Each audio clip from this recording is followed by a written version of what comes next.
Hey guys, আসসালামু আলাইকুম। কেমন আছেন সবাই? আশা করছি সবাই অনেক ভালো আছেন। আলহামদুলিল্লাহ, আমরাও ভালো আছি।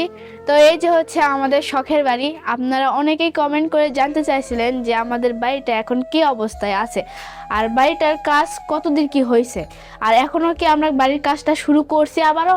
তো আমাদের বাড়ির কাজটা এখন শুরু হয়নি, অর্ধেক পর্যন্ত হয়েই থেমে আছে।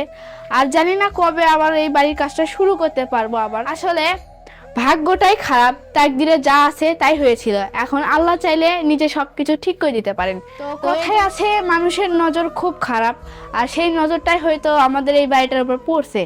আর গরিবের জিনিসের উপরে অন্যদের নজরটা একটু সবসময় বেশি থাকে, আর এই নজরের কারণেও হয়তো থেমে গেছে। এখন আল্লাহ তাআলা ভালো জানেন।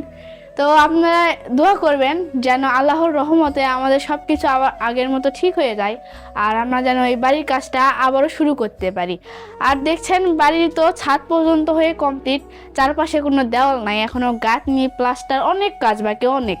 তো এগুলো সময়ের সাথে সাথে ধীরে ধীরে হয়তো করে উঠতো, আর অনেক সময়ের দরকার। সেই সময় এখন আছে কিন্তু সেই পরিমাণ অর্থ নাই হাতে।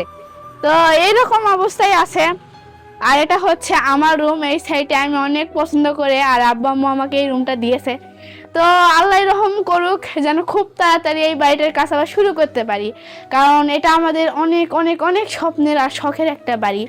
আর সবারই জীবনে একটা শখের বাড়ি থাকে, সবাই চায় সেই বাড়িতে তারা পুরো ফ্যামিলি, পুরো পরিবার নিয়ে সুখে শান্তিতে বসবাস করবে। আর আমাদের সকলের ওই একটা স্বপ্নই যে এখানে আমরা খুব আনন্দে সুখে শান্তিতে বসবাস করব। তো আপনারা সবাই আমাদের জন্য দোয়া করবেন যেন খুব তাড়াতাড়ি আমরা এই বাড়িটার কাজ আবারও শুরু করতে পারি। তো আজকে আপনাদের সবাইকে আমি আমার বাড়িটা দেখিয়ে দিলাম, মানে আমাদের বাড়িটা দেখিয়ে দিলাম যে কী অবস্থায় আছে। তো সবাই দোয়া করবেন।